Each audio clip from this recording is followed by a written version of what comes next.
palestras, representando a 17ª Semana dos Museus, é a gente trazer uma peça, né, do Museu João VI.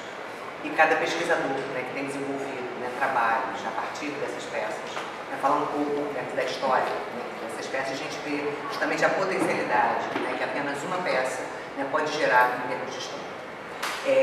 Eu, de certa maneira, tenho, quer dizer, algum tempo, trabalhado com a coleção Geraldo Verbas Neves, com a professora Cristina Volpe, que vai falar em seguida, né, sobre outro objeto. E eu tenho geralmente trabalhado no campo que se denomina artes decorativas, né, os objetos que geralmente não são muito preferenciados, né, quer dizer, na história da arte. Né, geralmente, os estudos de história da arte acabam decaindo mais na história da pintura, né, na história da escultura, às vezes na arquitetura, mas muito pouco em relação aos objetos. De certa maneira, quer dizer, eu tenho, né, trazido um pouco, quer dizer, essa perspectiva, né, quer dizer, dos objetos. E vou trazer aqui para vocês, né, já infelizmente, como o Museu Dom João VI está fechado ao público, né, em virtude, né, da interdição dos andares, né, acima do porta-andar, nós então resolvemos trazer as peças, né, quer dizer, vocês, já que o museu está de portas fechadas, não tem continua de braços abertos, né, como a gente costuma comentar.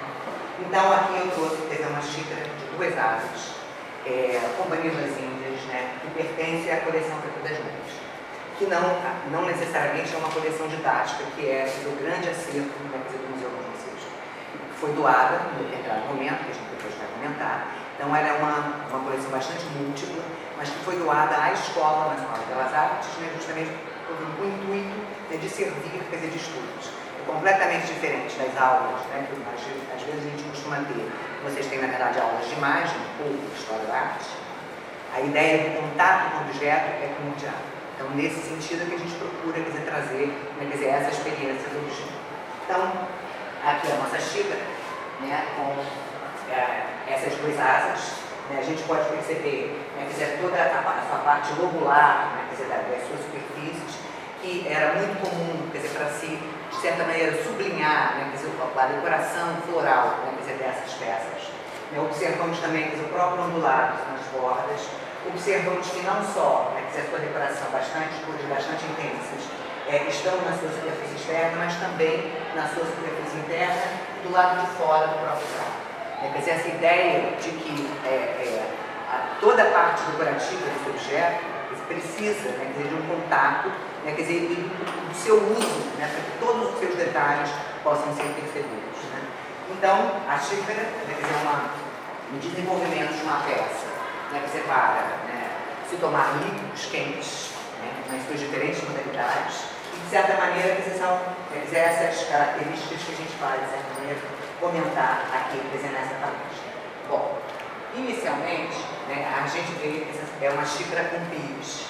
E, de certo modo, a questão, quer dizer, do estudo dos objetos acaba nos levando a pensar na questão do próprio uso do objeto, para entender certas escolhas, certas formas que, né, quer dizer, foram, né, criadas, e a opção, né, por determinadas conformações. Então, de certo modo, as primeiras xícaras desenvolvidas pelos chineses não tinham asas, nem tinham luz. Eram apenas, né, quer dizer, pequenos recipientes. Nós temos um pequeno recipiente que é bem lindinho, também da coleção, e depois xícaras maiores, já com pires, né, quer dizer, com um volume, né, quer dizer, maior, né, da contenção dos líquidos. Então, aqui a gente vê a partir, né, quer dizer, dessa pintura, né, do século XIX, justamente o modo como essas xícaras eram seguras, né, quer dizer, dentro do ritual do chá, né, quer dizer, elas eram bebidas em pequenas porções, daí o seu pequeno tamanho, né, depois, quer dizer, com a ampliação, né, quer dizer, do hábito de se tomar chá, quer dizer, essas recipientes aumentaram. Mas os chineses acreditam que para aproveitar melhor o sabor do chá, ele precisa estar numa determinada temperatura. Então, é justamente a temperatura que você consegue pegar nos dedos e não, né, quer dizer, queimá-las. Daí, quer dizer, a necessidade de se ter, né, quer dizer, asas, e também, se a gente observar, quer dizer, são geralmente em bandejas, sobre tatames, que não tinha um problema, quer dizer, de molhar, de manchar o móvel, coisa que vai acontecer quando essa peça chega na Europa e as pessoas vão começar a apoiar os seus móveis de madeira. Bom, De certa maneira, a gente tem algumas tipologias de xícaras, né, que conformam os períodos, e basicamente as xícaras sem asa vão predominar no século XVII e XVIII. Então, apesar de que a gente vai ver já no século XVII algumas inserções das asas, no século XVIII também, ainda vai predominar essa tipologia que permitia, né, um empilhamento, né, bastante eficiente, e geralmente os pires tinham uma dimensão bastante grande, né, que a gente vai ver exatamente por quê.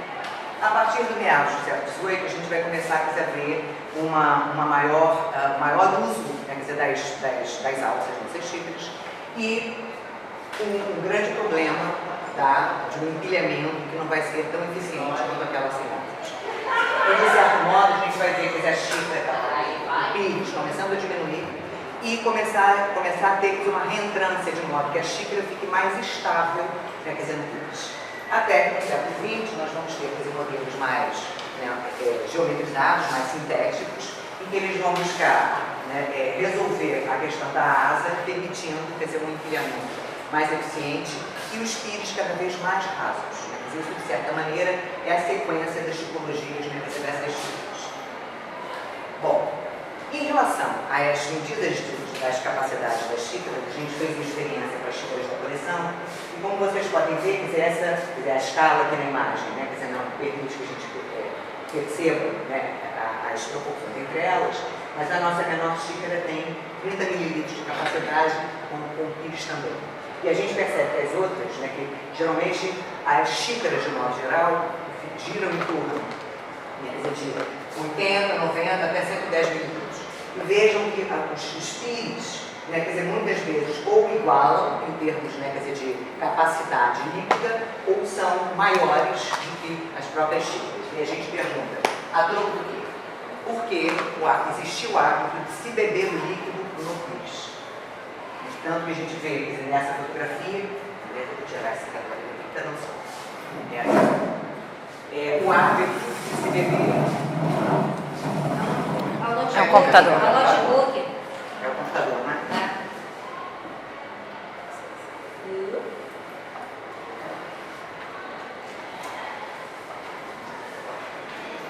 Esse hábito de se beber, né, os líquidos quentes, né, no pires, em virtude, né, de eles serem mais abertos, portanto, arrefecerem mais rápido do que dentro.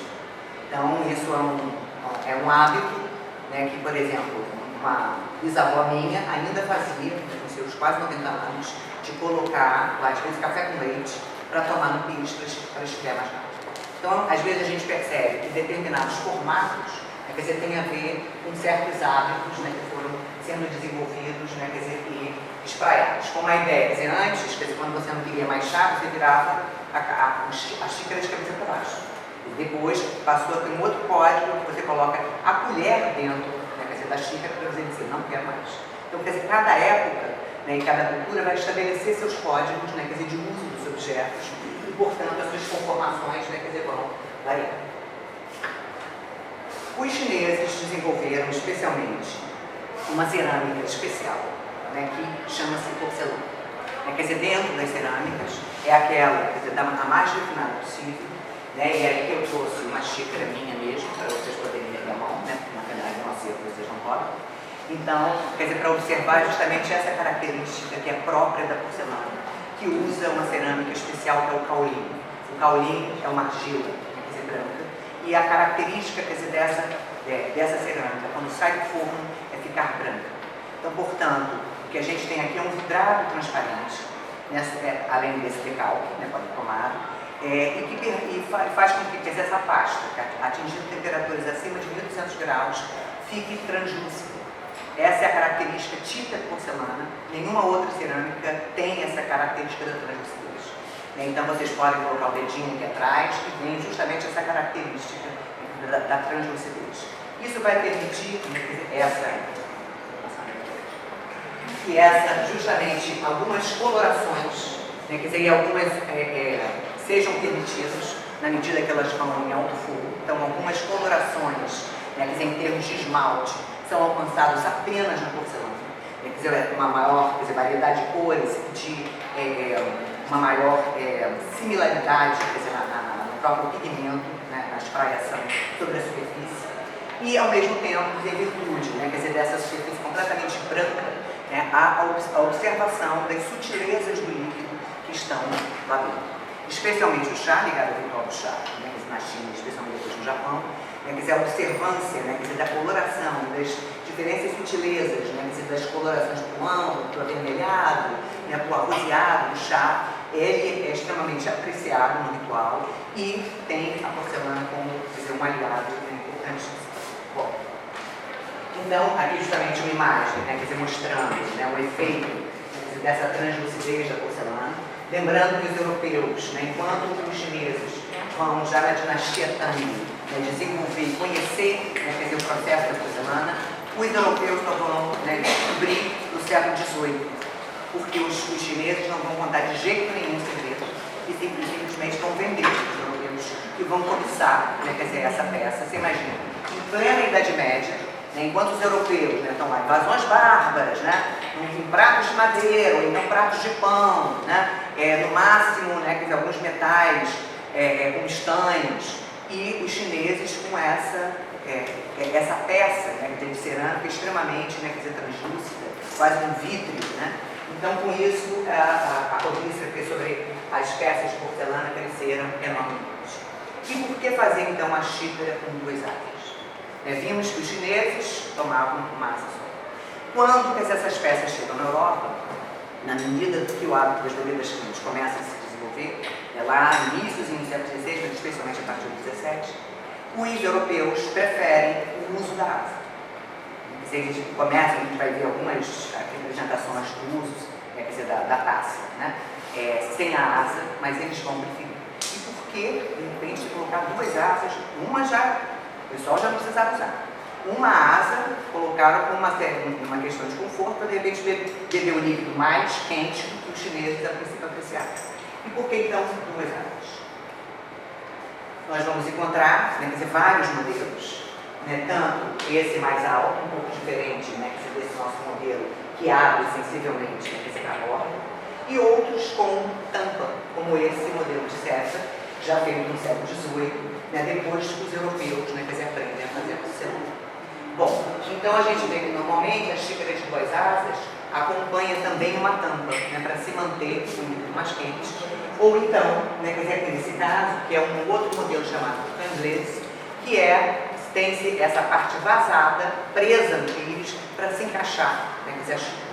Isso, de certa maneira, o quê? Para evitar, né, que quando você vai carregar, aquilo escorregue, né, quer dizer, da xícara.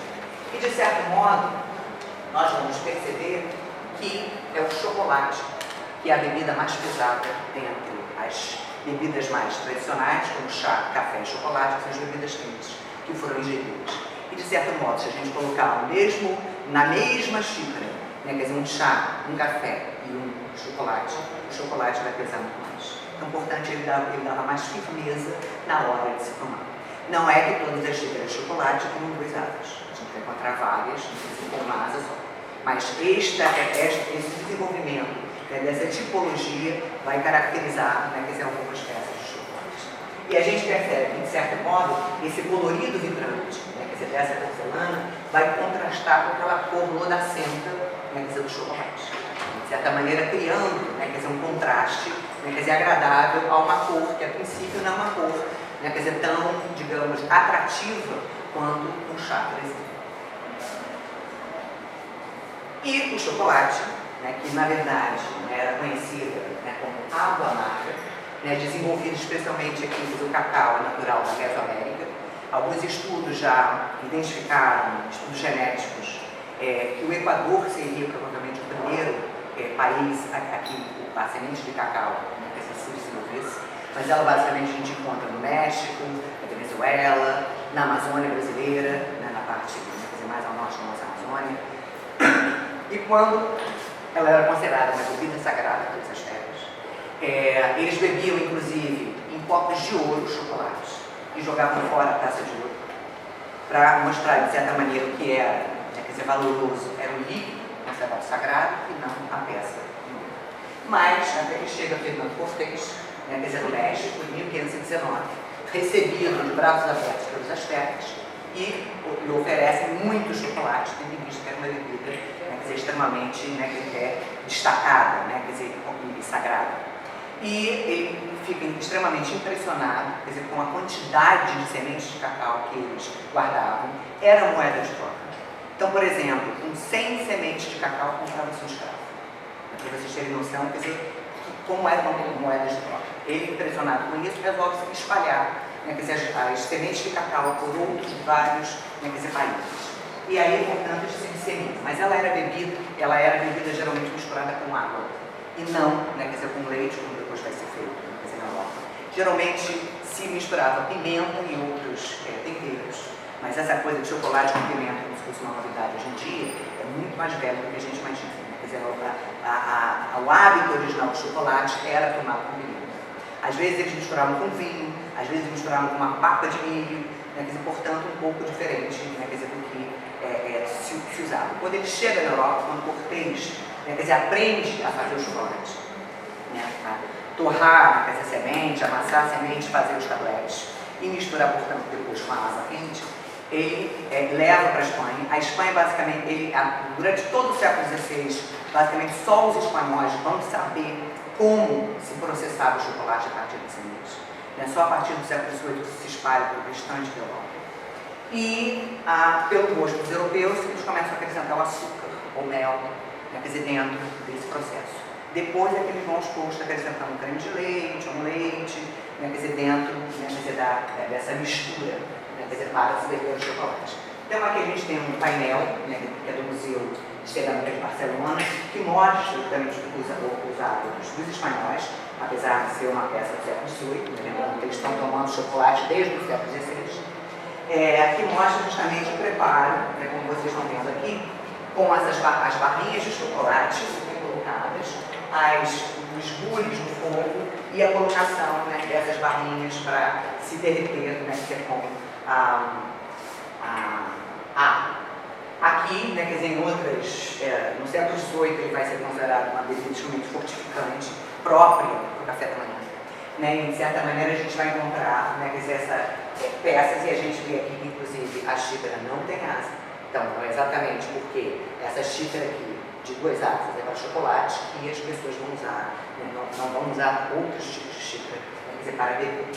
E a gente percebe, né, que justamente, quer dizer, nessas representações, né, cotidianas, né, do século XVIII, como o chocolate, quer dizer, vai ter, quer dizer, todo um ritual, né, ligado, quer dizer, ao seu consumo. Aí, de novo, uma tremblesse, né, que é aquele pires, né, que tem esse contenedor, né, como vinha até a borda. Então, por exemplo, a gente imagina com essa xícara, essa pequena porção, né, de chocolate, ela vinha até a borda. E, de certa maneira, quando, né, se desejar, quando você ia vertendo, né, quer dizer, a xícara para beber o chocolate, as pequenas florzinhas iam aparecendo. Quer dizer, como a ideia, né, da experiência do uso da bebida, né, que vai fazer com que, quer dizer, a localização do ornamento, né, que determinada coloração vá sendo imaginada.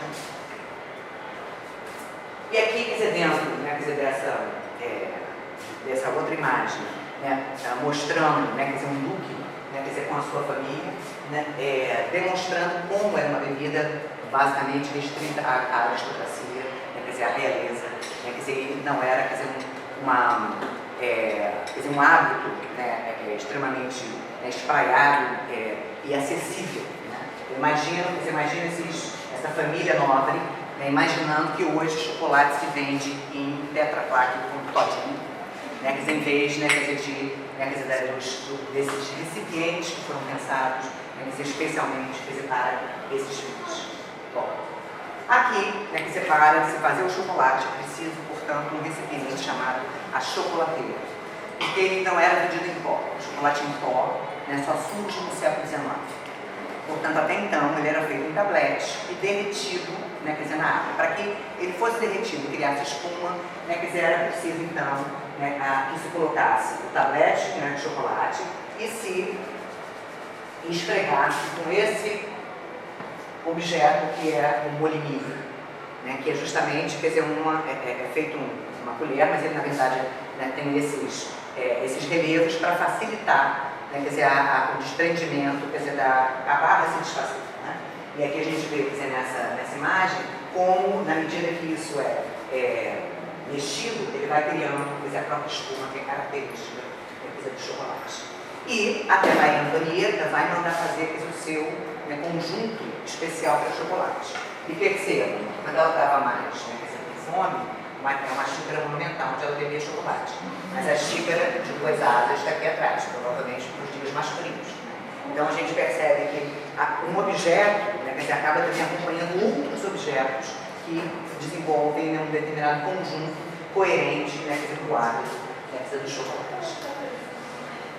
Em relação, quer dizer, é uma peça que é chamada Companhia das Índias. Uma xícara de 2 asas, de porcelana, Companhia das Índias. E o que é o Companhia das Índias?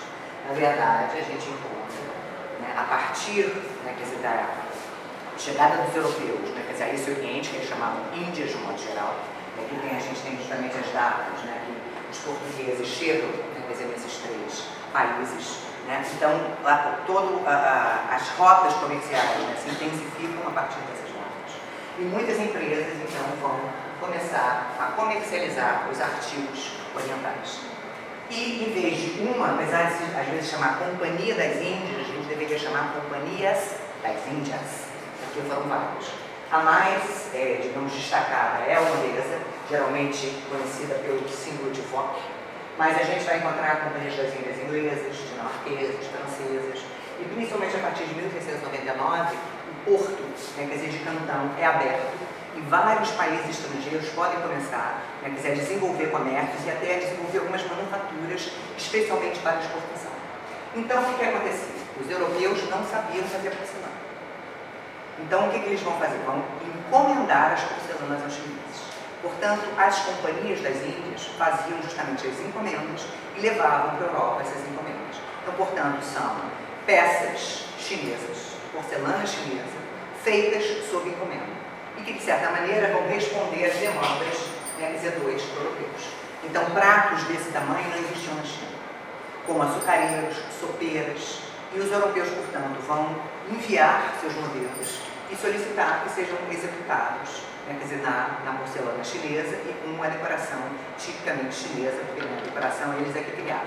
Com exceção de alguns brasões, né, que eles muitas vezes mandavam desenho, algumas gravuras, né, para que eles pudessem reproduzir.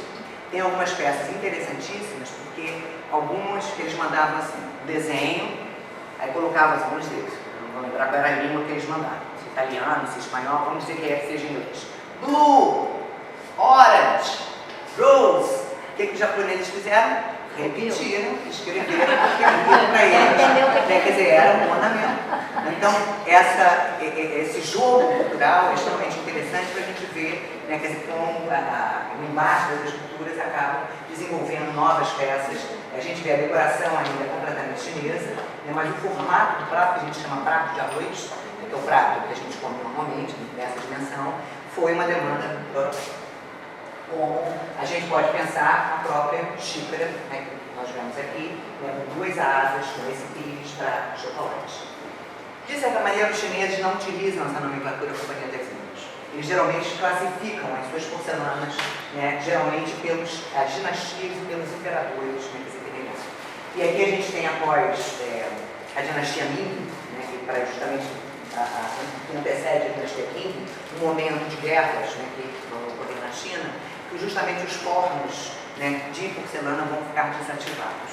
E são especialmente esses 3 imperadores, Kangxi, Yongzheng e Tianlong, que vão, quer dizer, vão recuperar esses fornos e vão investir pesado, né, na qualificação dessa porcelana, né, no aprimoramento dos seus artífices. Então é um momento, quer dizer, mais, digamos, sofisticado de porcelana chinesa, é esse período, especialmente do Yongzheng. Quer dizer, quando ele investe, às vezes vai quase pessoalmente lá verificar como estão sendo desenvolvidas e produzidas essa porcelana. Então, é justamente essa porcelana, né, do século XVIII, considerada, né, a porcelana mais, né, de maior qualidade na produção da porcelana chinesa. E é justamente, quer dizer, nós temos um desses exemplares aqui na coleção. Bom, então, outra classificação que os europeus vão dar em relação as suas qualidades em termos na decoração, se são monocromáticas, quando o esmalte é apenas de uma cor, ou quando elas são policromáticas. Dentro das policromáticas a gente tem de 3 cores e outras que são bastante variadas, que eles vão designar de família rosa ou família verde. Uma designação europeia, né, não é usada pelos chineses, e que corresponde ao uso de determinados esmaltes, à predominância de determinado tipo de esmalte. Então, geralmente, a família rosa é quando a gente tem uma grande incidência do rouge de fer, que é o esmalte, né, que é utilizado, né, que dá essas tonalidades de avermelhados, de rosas, de alaranjados, que caracterizam, portanto, né, quer dizer, essa xícara. Além disso, portanto, ela é da dinastia Qin, né, desse período entre 1760 e 70. Essa classificação foi dada graças a uma especialista em porcelana chinesa, né, que veio, né, identificar as peças para nós, que é a Maria Fernanda Loschwitz, que morou anos, né, na China, e que permitiu então, mas o fantástico dela é que ela não bastava olhar a peça. Ela pegava a peça e passava o dedo por debaixo da peça. Não, isso aqui é da época Qin, isso aqui é de 1760 para 70. Não, ela ensina, né, qual é o segredo desse dedo. Então, a importância também, quer dizer, em relação às peças, é da gente conhecer as materialidades, conhecer, né, quer dizer, como perceber, né, quer dizer, os seus detalhes e saber identificar e datar, né, quer dizer, essas peças. Bom, o padrão escolhido, né, também, a classificação dada pelos europeus, é o padrão folha de fumo ou padrão folha de tabaco, né, o tabaco é a mesma coisa, que caracteriza por essas folhas, né, quer dizer, largas, né, que de certa maneira é um erro, porque as folhas, né, que estão impressas ali, a gente vai ver, quer dizer, não são exatamente folhas de tabaco, mas são folhas de grandes dimensões, né, quer dizer, que existiam, né, quer dizer, na China. E o que predomina é a folha, né, quer dizer, do romã, a do hibisco e do maracujá. Especialmente o hibisco, quer dizer, é uma das flores, quer dizer, bastante recorrentes, né, quer dizer, nessa decoração. E aqui a gente vê, quer dizer, um outro prato, que também faz parte da coleção, onde a gente observa que a folha é bastante denteada, diferente, né, quer dizer, da folha, né, quer dizer, com uma mais retilínea do fundo, né, e as correspondências. De certo, né, quer dizer, a representação chinesa não é, né, mimética. Ela é sempre a ideia, quer dizer, de uma representação mais sintética, mais importante a ideia, né, quer dizer, do que é representado, do que propriamente o reconhecimento, né, quer dizer, de uma realidade, né, que está ali atrás. A importância dessa composição, né, na superfície do prato, esse jogo entre pequenos pontos, né, quer dizer, de cores e grandes massas, e que geralmente também, quer dizer, o enquadramento, quer dizer, da decoração não é necessariamente centralizado, ele parece, inclusive, continua como se fosse uma obra aberta, né, ele não está limitado, né, quer dizer, no seu formato. E, basicamente, aqui a gente tem a presença, né, do rouge de fer, né, dessas tonalidades, né, e também a ideia desses degradês com azul de cobalto, que dá esse grande contraste, né, quer dizer, essa composição cromática, né, quer dizer, extremamente forte, né, quer dizer, atrativa. Nós vamos encontrar, quer dizer, variados outros motivos de folha de tabaco, lembrando que essas peças eram feitas manualmente, uma a uma. Portanto, não tem uma peça igual a outra. Mesmo num conjunto, então aqui a gente vê mais o amarelo de um lado, pássaros que aqui na xícara não existem, e verdadeiros aparelhos de jantar, quer dizer, nesse sentido. Mas se a gente for observar, quer dizer, peça por peça, apesar da gente ver que tem ali o pato em determinada posição, a folha, né, em é mais pontuda, a outra é arredondada, aquele é mais achatada, é sempre uma peça, né, cujo artista vai estar representando, quer dizer, quase que individualmente cada prato, cada sopeira, né, quer dizer, cada xícara. E a peça, por fim, faz parte da coleção do Governo das Mãos. É uma coleção que foi doada em 1947 à Escola Nacional de São Francisco, a Escola Real de Ciências, Artes e Ofícios. Né, ela, né, passa a funcionar como Academia Imperial de Belas Artes em 1926. E, portanto, quer dizer, como os alunos aprendiam, né, a pintar, a esculpir, né, quer dizer, fazer relevos, né, a fazer seus projetos pelo método chamado acadêmico, que era um método a partir das escolas. Então eles precisavam, né, quer dizer, de modelos para poderem aprender a representar. Então eles começam, né, quer dizer, com gravuras, com detalhes de gravuras, depois passam para relevos, para esculturas e por fim chegam no modelo vivo, né, onde eles vão ter a pessoa na sua frente para poder representar. Eles geralmente vão estar sendo guiados pelos grandes mestres. E como é que a gente vai aprender como é que eram os grandes mestres? Você não tinha celular, internet, livros impressos, né, em grandes quantidades, né, até eles começam. Então, era uma situação em que eles precisavam o quê? Dos modelos. Então, os artistas iam, né, pessoas compravam telas para servirem, né, quer dizer, de formação de uma pinacoteca para que esses alunos fossem olhar os quadros e pudessem ver os detalhes de pincelada, de composição, né, como né, quer dizer, um grande mestre italiano fazia o seu quadro, enquadrava, ou então como ele resolvia uma determinada composição. Então, com isso, a Academia Imperial de Belas Artes vai acabar formando uma grande pinacoteca, com doações de Dom João VI, principalmente, o próprio Le Breton, né, que coordena, né, a caravana de artistas que vem da França, né, para poder criar a academia, também traz obras. E muitos artistas que vão gozar dos seus prêmios de viagem vão lá no Louvre copiar um pedacinho do quadro para que ele seja enviado para a escola e os alunos possam olhar e desenvolver. Então, além disso, a gente tem, quer dizer, no museu, né, à medida que as exposições gerais, né, foram desenvolvidas, que eram, quer dizer, uma grande exposição, né, dos trabalhos realizados durante o ano, não só dos alunos, mas depois também, quer dizer, aberto, né, quer dizer, a um público maior, e geralmente os premiados costumavam ser incorporados, né, quer dizer, a pinacoteca, para servir novamente como fins didáticos. Contudo, né, a gente vai encontrar, né, em 1937 a criação do Museu Nacional de Belas Artes.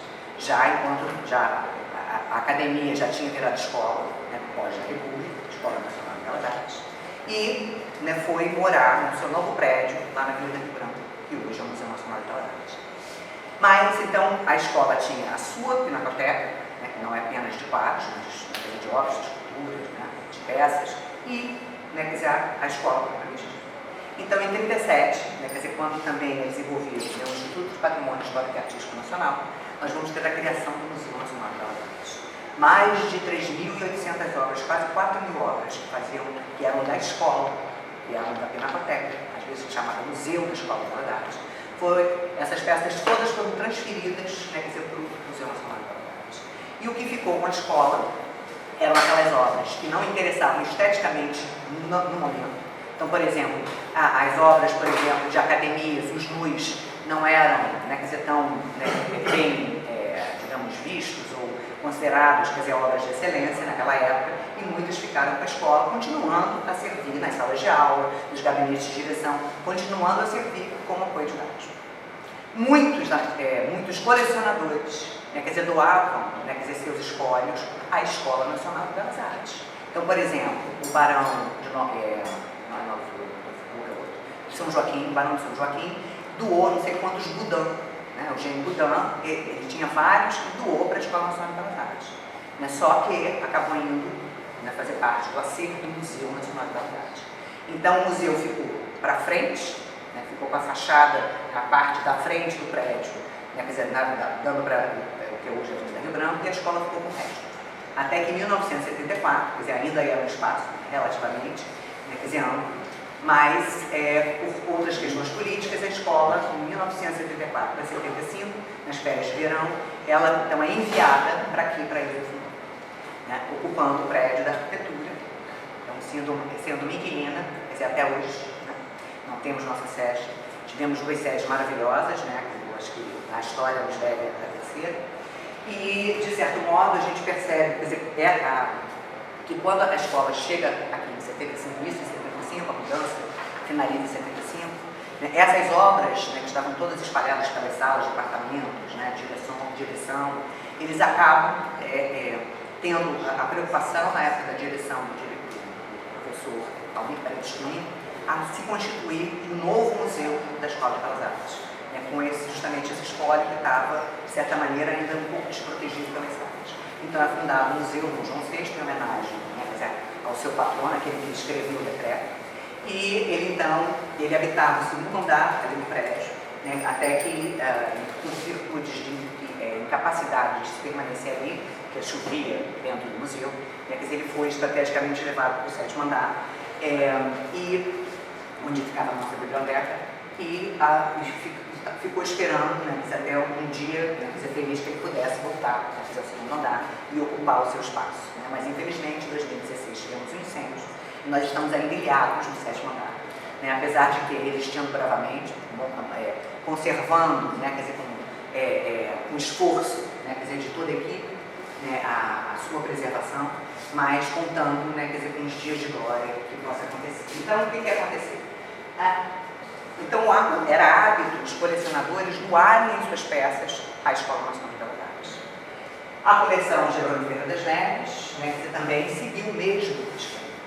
Só que, apesar da gente ter tido doações de móveis, de jarras, na Escola Nacional de Belas Artes, isso normalmente não é muito comentado, geralmente a gente só fala das doações, né, quer dizer, das pinturas, especialmente.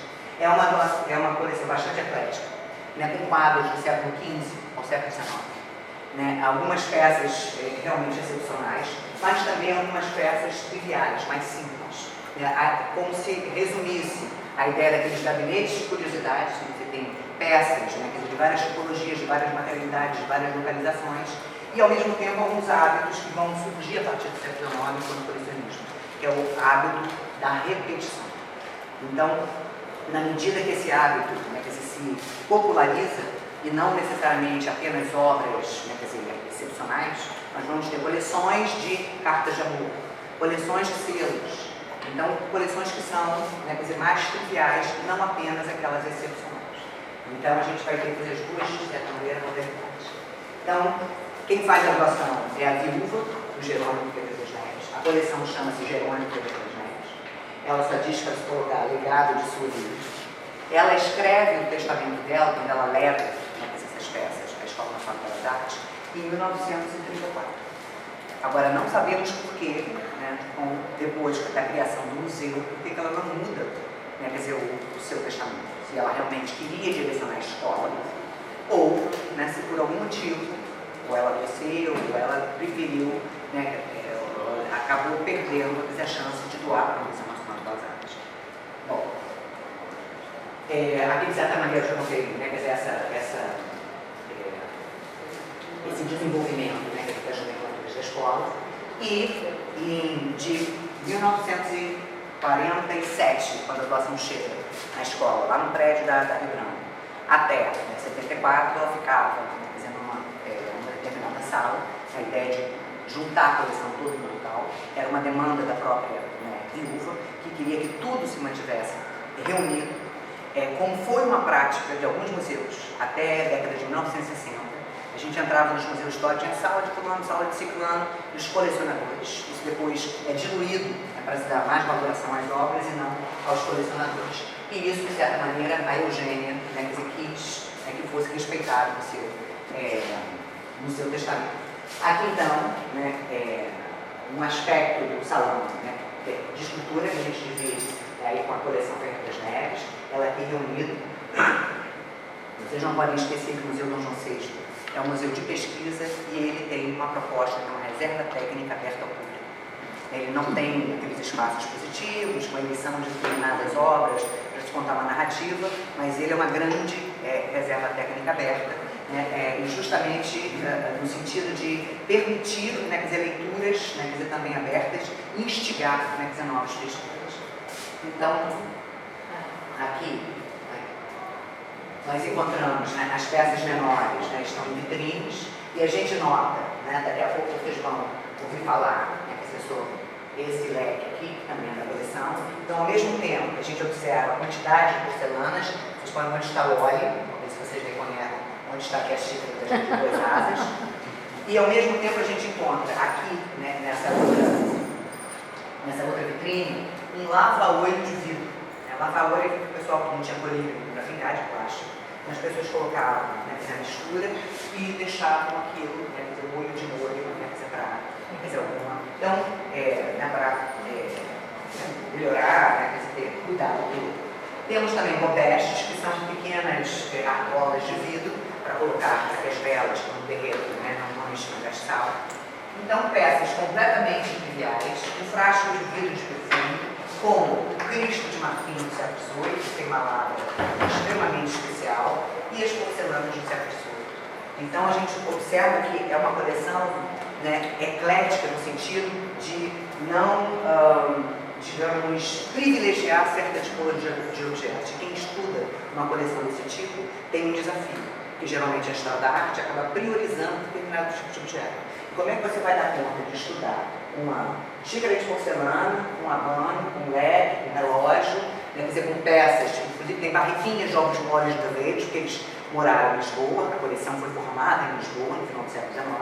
Então é justamente um desafio. E dentro dessa prática, né, quer dizer, da repetição, nós temos a coleção de xícaras, né, porcelanas não só chinesas, mas também europeias. Ali embaixo está a nossa xícaras pesadas, é o único modelo de xícaras, apesar da gente ter par, onde de certa maneira representa várias tipologias, né, quer dizer, várias colorações, vários tipos de decoração, vários formatos. Isso, de certa maneira, era comum das coleções, né, de repetição no século XIX. Inclusive xícaras que eram menores, fáceis de comprar, fáceis de locomover. Então, a quantidade de coleções de xícaras que a gente encontra em acervos, né, de museus é enorme, justamente porque tem essa característica de permitir que, né, quer dizer, nessa junção de vários exemplos de xícara, possa se notar a individualidade de cada um, né, um formato, que a procedência como é um pouco diferente daquela da Alemanha, aquela que vem da França, aquela que vem da China em determinado período. Então, nesse sentido, voltamos, né, quer dizer, a nossa xícara, que partiu da China, foi para a Europa, né, a gente não sabe exatamente por onde ela passou, chegou em Lisboa, veio para o Rio de Janeiro, né, já no século XX, e veio parar na Ilha do Fumar, né, no Museu do João VI, no 7º andar, que agora, né, permite que vocês possam, né, pelo menos, olhar, né, quer dizer, a peça ao vivo, né, e, de certa maneira, ver a materialidade, né, que acabou, né, contando essa história. Obrigada.